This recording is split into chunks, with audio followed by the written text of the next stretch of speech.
Welcome to The Explainer. Today, we're diving into a dynamic that is honestly as fascinating as it is fraud: the highly complex relationship between law enforcement and the press in Pakistan.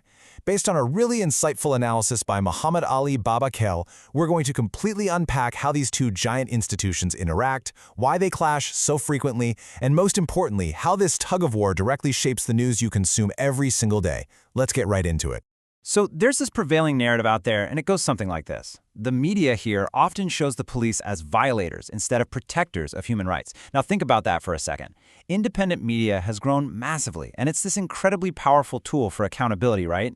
In an ideal world, the media would actually give the police the time and space to educate the public, share crime prevention strategies, and maybe even improve their overall public image. But that's not exactly how it plays out.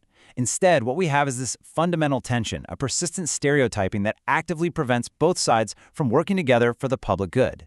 Which brings us to the absolute crucial question anchoring our whole deep dive today. Why is this relationship so incredibly fractured? Why are two essential institutions, one built to maintain order and protect us, the other built to inform us and act as a watchdog, just constantly on a collision course? Well, to figure out the solution, we've got to dig into the agitation first. Section 1. Roots of the disconnect. The friction really kicks off with a massive clash in how these two groups actually operate. It's basically a clash of cultures. On one side, you've got a police force that's still clinging heavily to its colonial past. What does that mean? It means they love secrecy, they rely on force rather than acting like a public service, and they operate on a very strict, rigid chain of command.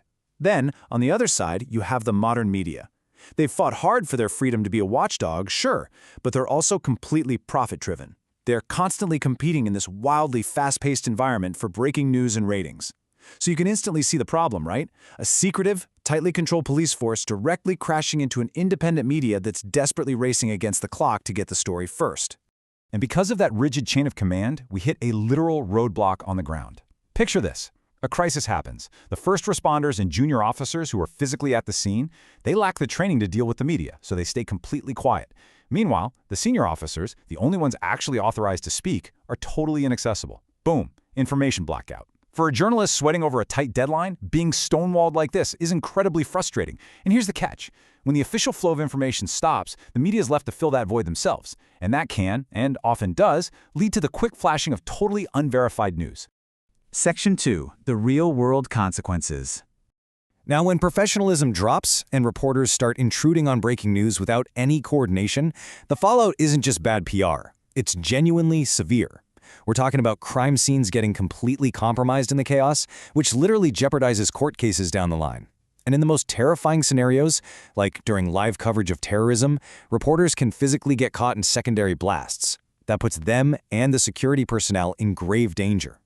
Ultimately, this relentless, breakneck race for ratings pushes the broadcast of completely unverified information, which wrecks objectivity and actually harms overall public safety. But here is the truly alarming reality of all this. While state actors and the police are fumbling with information blackouts and battling the media, militant groups are out there actively outmaneuvering them in media management. Yeah, you heard that right. This just underscores the absolute urgency of fixing this institutional gap. The contrast here is just stark. Militant groups actually manage their media relations. The source material points out that IS operated Radio Khilafat and Amaq. And remember Mullah Fazlullah? Before the Malakand operation, he was relaying his messages through illegal broadcasts.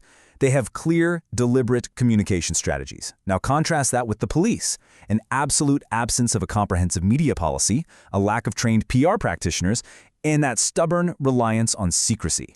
The ties they do have with the media usually just depend on fragile individual relationships. And guess what happens when that specific officer transfers or gets a new job? The whole relationship just vanishes. And we're not talking about a recent trend. This dynamic has been dragging on for 4 solid decades. For 40 years, the media has consistently favored conflict reporting, stereotyping the police as nothing more than instruments of coercion, inefficiency, and corruption. What completely gets ignored in this crazy race for ratings? Public satisfaction, the genuine, hard-fought efforts of the people trying to transform the police into a true public service. And most tragically, the heavy sacrifices of martyrs within the force. It all just gets swept under the rug. Section 3. Building a symbiotic linkage. So how do we actually fix it? To move away from these flimsy individual relationships, both sides desperately need a solid, lasting institutional framework. Step 1. Draft detailed memorandums of understanding, MOUs, so everybody clearly knows the rules, obligations, and limitations. Step 2, we have to train PR practitioners and officers. That way, when a crisis hits, police media managers can actually keep an open policy for free communication, which drastically cuts down on slanted reporting. And step 3, this is the big one, prioritize accuracy over speed. The media absolutely has to show restraint and stop glorifying crime and terrorism, while the police have got to let go of their unnecessary secrecy. Getting this right means redefining the whole dynamic, and it boils down to one word: professionalism. It's understanding that the media isn't a friend to the police, but they aren't the foe either. They're an independent entity, and they require constructive collaboration. When both sides actually respect ethical boundaries, uphold human dignity, and protect privacy, incredible things start to happen. The media can actually empower communities to prevent extremism and help the public identify facilitators and sympathizers. It literally transforms the whole relationship from a toxic battleground into a cooperative effort for public safety. So I want to leave you with this to chew on. Will prioritizing accuracy over speed finally transform our police into the true public service we need? Because when the police provide timely, transparent info, and the media cares more about facts than sensational ratings, public trust just skyrockets. At the end of the day, it's about your right to live in a secure, well-informed society. Think about how the news you watch today directly impacts the security of your community tomorrow. Thank you so much for joining me on this explainer, and as always, keep asking the tough questions.